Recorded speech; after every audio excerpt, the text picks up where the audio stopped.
U.S. tariffs come into effect at 10% lower than threatened. India, Israel begin FTA negotiations ahead of Modi's visit. Iran nears deal to buy supersonic anti-ship missiles from China. Hungary blocks Russia sanctions, EU cash for Kyiv on eve of Ukraine war anniversary.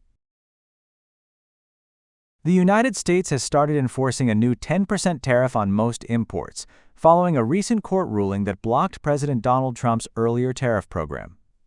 The new tariff took effect on February 24th, according to a notice from U.S. Customs and Border Protection. Most imported goods will now face an additional 10% duty, except for items listed as exempt. President Donald Trump first announced the 10% tariff after the Supreme Court struck down his previous global tariffs. He later said the rate would rise to 15%, but officials say the higher rate may be introduced later. The earlier tariffs, which ranged from 10% to 50%, have now been stopped. The new duties are based on Section 122 trade law, which allows temporary tariffs for up to 150 days to address trade imbalances. The move has created confusion in global trade as countries wait for clarity on future U.S. tariff plans. Meanwhile, Japan, the European Union, and the United Kingdom have urged Washington to maintain previously negotiated trade agreements. India and Israel have begun negotiations for a new free trade agreement, just ahead of Prime Minister Narendra Modi's visit to Israel. The first round of talks is taking place in New Delhi from February 24th to 26, aiming to expand trade and economic cooperation between the two countries. Officials say the agreement will cover trade in goods and services, as well as areas like customs procedures, intellectual property, and trade rules. Trade between India and Israel reached about $3.6 billion in the last financial year, and both sides hope the deal will boost business and investment. Indian officials say the agreement could create new opportunities in technology, artificial intelligence, cybersecurity, agriculture, and manufacturing. Negotiators from both countries say the goal is a balanced and forward-looking trade agreement that strengthens supply chains and opens new markets. India and Israel have launched FTA negotiations, aiming to expand trade and deepen economic ties as Prime Minister Modi prepares for his visit to Israel.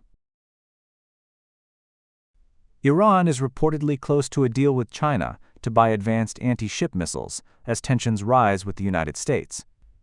According to sources familiar with the talks, Iran is negotiating to purchase Chinese CM-302 supersonic cruise missiles, which can travel about 290 kilometers and are designed to avoid ship defenses by flying low and fast.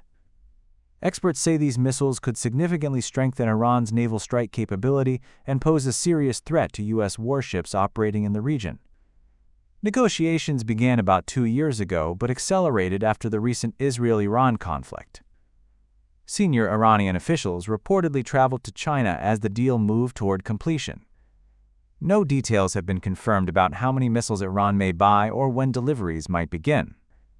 The possible sale highlights growing military ties between China and Iran at a time when the United States is increasing its naval presence near Iran.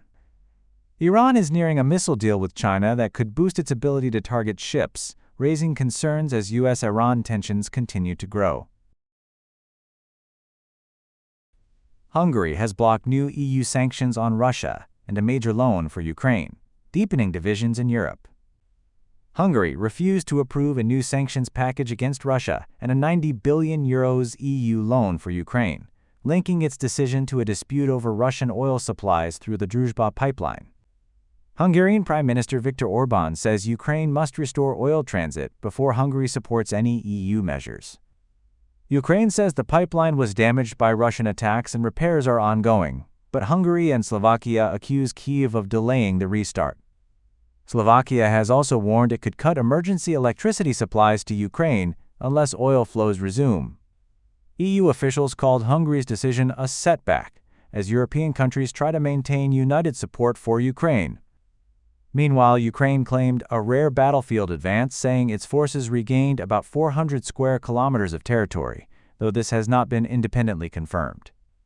A dispute over Russian oil transit is now threatening EU unity on Ukraine, as Hungary and Slovakia pressure Kyiv while the war continues.